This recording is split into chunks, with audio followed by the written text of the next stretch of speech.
Chapter 10. As Cole lay thinking about the sparrows, pain surged back and forth through his body. He felt himself slipping into darkness and blinked hard, doggedly clinging to life, willing himself to not let go. For hours, he kept blinking, but by dawn, staying conscious seemed less important. Now he hung on the edge of existence, detached from the real world, weightless and moved by the wind. Thoughts of the sparrows disappeared. As daylight seeped through the thick curtains of haze, a new pain arrived and gradually worsened until it could not be ignored. Pressure had built in his lower gut. He needed desperately to go to the bathroom, but held back, grimacing. He had no way to squirm away from his own waist. Finally, the pain became so sharp, Cole let out a deep groan. He couldn't fight his own body any longer. Painful shame gripped Cole as waste slipped from his body and a raw stench filled the air. He jerked his head and arm to drive away the mosquitoes swarming around him, but they returned instantly. Finally, he gave up. An absolute and utter hopelessness overwhelmed him. He felt like a helpless baby. Not able to roll away from his own filth, he wanted to hate somebody, to be angry, and to place blame on everything and everyone for this moment. But anger took energy, and Cole no longer had energy.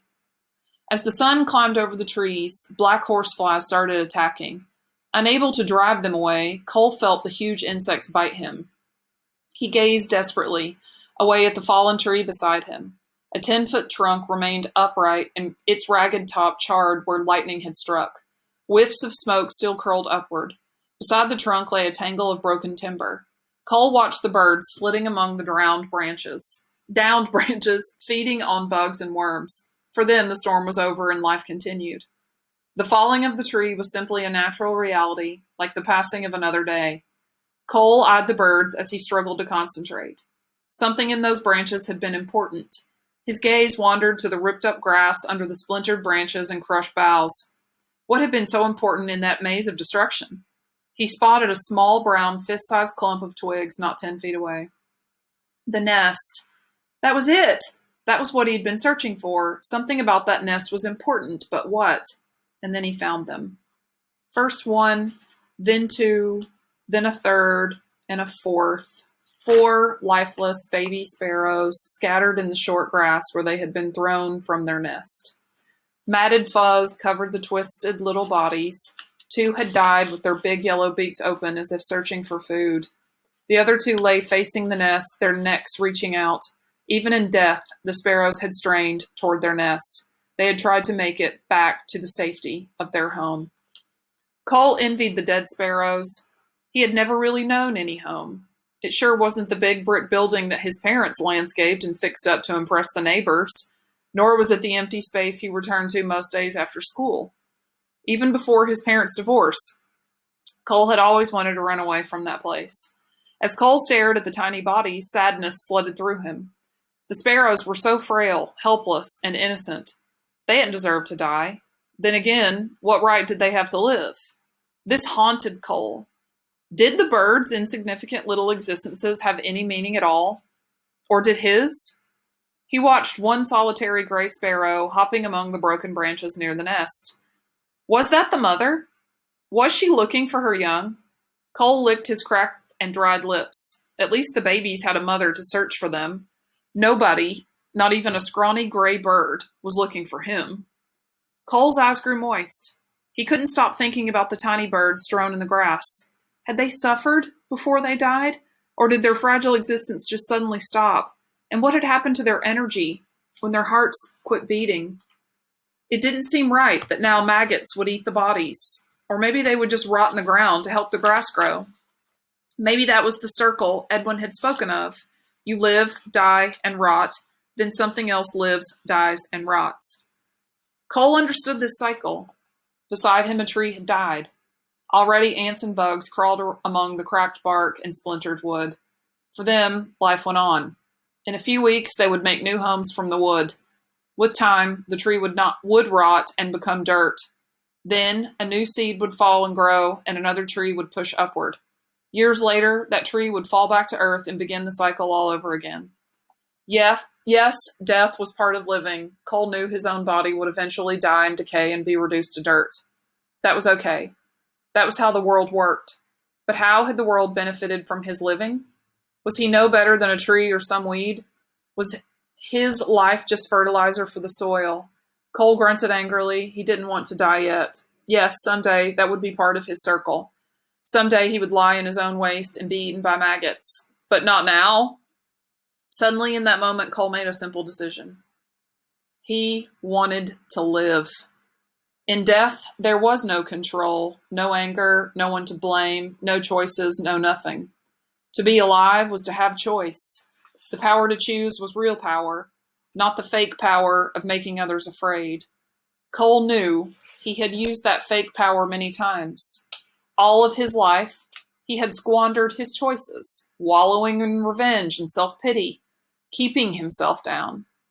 Now as he lay near death, those he had hated were safe and warm. Those he had blamed were still alive and well. He had hurt himself most. Life was empty and meaningless unless he found some meaning. Maybe it was a vision, or maybe just a thought, maybe a hallucination. A simple image entered Cole's mind. A tiny sparrow in a nest, helpless, neck straining upward, mouth gaping open. The sparrow, Cole imagined, was not angry. The young bird was helpless. It knew nothing of pride or control. It pleaded only for help, wanting nothing more than a worm brought by its mother. A worm was food. Food was energy, and energy was life. The baby begged simply for life. Mosquitoes and horseflies swarmed around Cole's face. He grunted and jerked his head. It didn't matter who was at fault for his dismal life. All that mattered was living. Cole wanted to live, and once again make choices. But to live, he needed food, and soon. But how? Every ounce of food he had eaten earlier lay in vomited chunks beside his body. Cole fingered blades of grass under his left hand, then broke off a few and brought them to his lips. His dry, swollen tongue felt stuffed in his mouth. Deliberately, he opened his crusted lips and poked the grass inside. As he worked his jaws to chew, he reached for more grass. Gradually, the stringy green blades formed a wad in his mouth, and he swallowed. Without water, the clump caught in his throat. Again, he tried to swallow, but gagged. The clump was stuck and refused to go down or come back up. Panicking, Cole stifled a cough. He didn't dare cough. Frantically, he gagged harder, twisting his head, straining until he felt blood vessels bulge on his face. He couldn't breathe. The clump was suffocating him. Raising his head, mouth wide open, he convulsed, frantic and desperate to dislodge the grass. His body screamed for air. Then suddenly, explosively, he coughed, ejecting the wad of grass. Violent pain, like the claws of the spirit bear, ripped at his ribs. Cole gasped and clenched his teeth, hugging his side with his left arm, while his head swam in a fog. A long, grueling minute passed before the pain eased and he dared allow a shallow breath to seep past his lips. Sweat beaded his forehead. When he opened his eyes again, he glanced around and found the stringy lump of grass on the ground beside his chest. He stared. What other choice did he have if he wanted to live? Reluctantly, he picked up the wad and returned it to his mouth. This time he chewed a very long time before swallowing. He exhaled with relief when the grass went down. As Cole reached for more grass, he spotted a worm near his hand and grabbed it instead. The long worm bunched up and squirmed to get free, so he brought it quickly to his mouth and poked it safely back in his cracked lips. It coiled against his tongue as he bit it and started chewing. The worm was easier to chew than grass and went down with the first swallow. Cole searched for another. As he searched, the rain began again. He opened his mouth and let the drops tickle his tongue. Maybe the rain would bring out more worms. The second and third worms Cole found were smaller, and he ate them quickly. His teeth crunched on dirt, and there wasn't much flavor, but he chewed as he watched another big worm creep slowly past his hand just inches beyond his reach. Failing to find more worms, he turned his attention to bugs. The ground teemed with insects, and he began putting ants, beetles, spiders, and even a fuzzy caterpillar into his mouth. With each insect, he closed his eyes and imagined a baby sparrow reaching upward with an opened beak. Finally, exhausted, Cole rested. Sometime later, the rain stopped, and a warm sun brought back the thick cloud of mosquitoes and horseflies. They swarmed over Cole's body as if it were a dead carcass. He tried to shoo them away with an awkward swing of his hand. but they returned before his fingers touched the ground. Dozens blanketed his bloody face, neck, chest, and arms. The only place Cole felt no bites was on his broken right arm. He raised his head to look. His right arm was shaded black with mosquitoes as thick as hair. Cole could only stare, and finally he closed his eyes. In the darkness, he still felt the sharp bites of the horseflies, and he felt the mosquitoes, dozens and dozens of tiny pins pricking him, sucking at him, leaving their itchy venom behind. If only he had the Atal blanket for protection. He had no idea where the blanket was. How could he have ever tried to burn it? It would have protected him from the cold, the rain, the wind, and the insects. It might even have protected him from himself. Cole lost consciousness again. Hours later, drifting awake, Cole became aware of tickling sensation on his left arm. He opened his eyes to find a small gray mouse perched on his elbow, working its way toward his wrist. It stopped every step to poke a whiskered nose about. Cole lay motionless as the skittish mouse ventured across his forearm and sniffed at his wrist, then inched onto his upturned palm. Cole held his breath. He would have only had one chance. Catching this mouse would be better than a dozen worms or 100 bugs.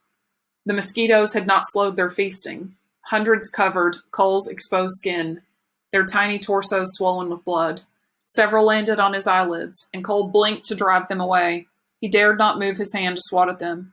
Focusing his gaze on the mouse, he waited for it to take one more step. It moved its whiskered head back and forth with jerky caution, then stepped forward.